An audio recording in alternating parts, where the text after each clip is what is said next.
Hello, today we're going to talk about the workhorse of the brand now, the straight bourbon, the white label, now that it's in the new bottle. So I have just been doing a ton of wine and food festivals. I'm hardly ever in town.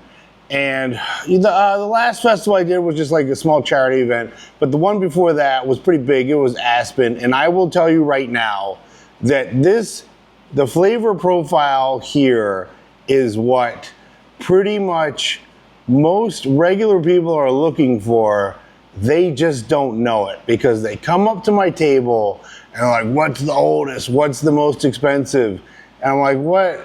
Let's figure out. Or the other question they ask me is like, what's your favorite? My favorite's uncut, unfiltered, but that doesn't mean it's going to be their favorite.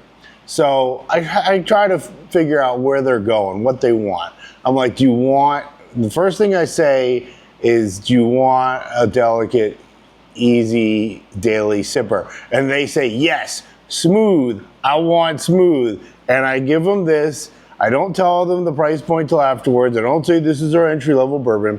And they love it. This bottle gets poured out more at wine and food festivals than anything else. So if you're new to bourbon or you want to get into bourbon, this is where you start. This is the one you're gonna like. And by the way, I drink this, okay? I love this. It's very soft, it's very delicate.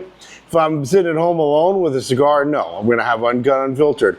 But I absolutely love this bourbon with food because it's so low oak that there's no shock to my palate going from eating to drinking this. It still tastes soft and delicate. Before dinner, maybe small batch. After dinner, uncut, unfiltered. But this guy right here. Surprisingly, sometimes there are regular people that perceive this as being too hot.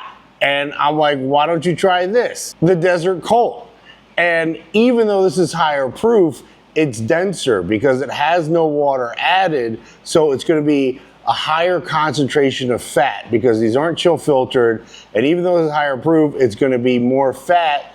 And surprisingly, a very small percentage when I'm doing tastings at liquor stores or wine and food festivals where someone new to bourbon, they think the straight white label is too thin and I give them this and they prefer this. It's a trip. But most people, this is what they want right here. The market is $25 to $40. People are returning to big brands, and if they are dipping their toe in small stuff, it's this price point, this flavor profile. And the cork disappeared during the magic trick.